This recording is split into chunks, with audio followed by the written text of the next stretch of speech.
भाणीजी को हत्या मामलार दोषी मामू को मृत्यु दंडादेश 2022 रे ब्रह्मपुर नाबालिका भाणीजी को हत्या मामलार दोषी मामू सिप्रीन दिगाल को मृत्यु दंडादेश ब्रह्मपुर अतिरिक्त जिला दरा जज पक्षो एडहक कोर्ट विचारपति रोहित लाल पंडा राय शुणाई 2022 एप्रिल 25 रे ब्रह्मपुर गोइलुंडी विद्यानगर अग्निकांड में जड़े 13 वर्षीय नाबालिका गायत्री पात्रंकर मृत्यु घटीथिला। एही घटना पुलिस तदंत करी मृत नाबालिकार मामू सिप्रीन दिगाल को गिरफ करी कोर्ट चालाण करिथिला।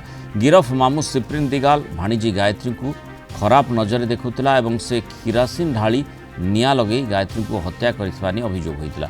मामलारे मोट 13 जनक साक्ष्य ग्रहण सहित बयान रेकर्ड करा जायथिला। मामलार विचार शेष होइथिबा बेले विचारपति रोहित लाल पंडा अभियुक्त मामू सिप्रीन दिगाल को पक्ष मामलारू खलास करथिले हे हत्या मामलार दोषी साब्यस्त करी फांसी दंडरे दंडित करिसेंति। पूर्वरु अभियुक्त सिप्रीन दिगाल निज पत्नी को हत्या अभियोग रे गिरफ होई फुलबाणी जेल रे थिला।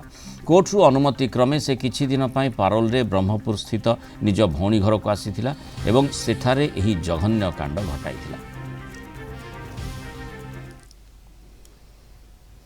मानवर अदालत आज सिप्रीन दिगल को फांसी दंडादेश शुणाई।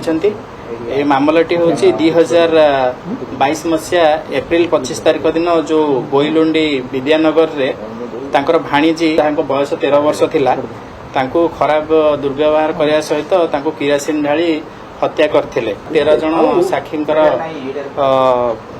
निया जायथिला बयान एवं पूर्वरु से तांको स्त्री को मध्य हत्या करके फुलबाणी जेल रे थिले एवं सेठारे जिते पारोल आसी भौणी घर जो आसते से समय घटना घटी।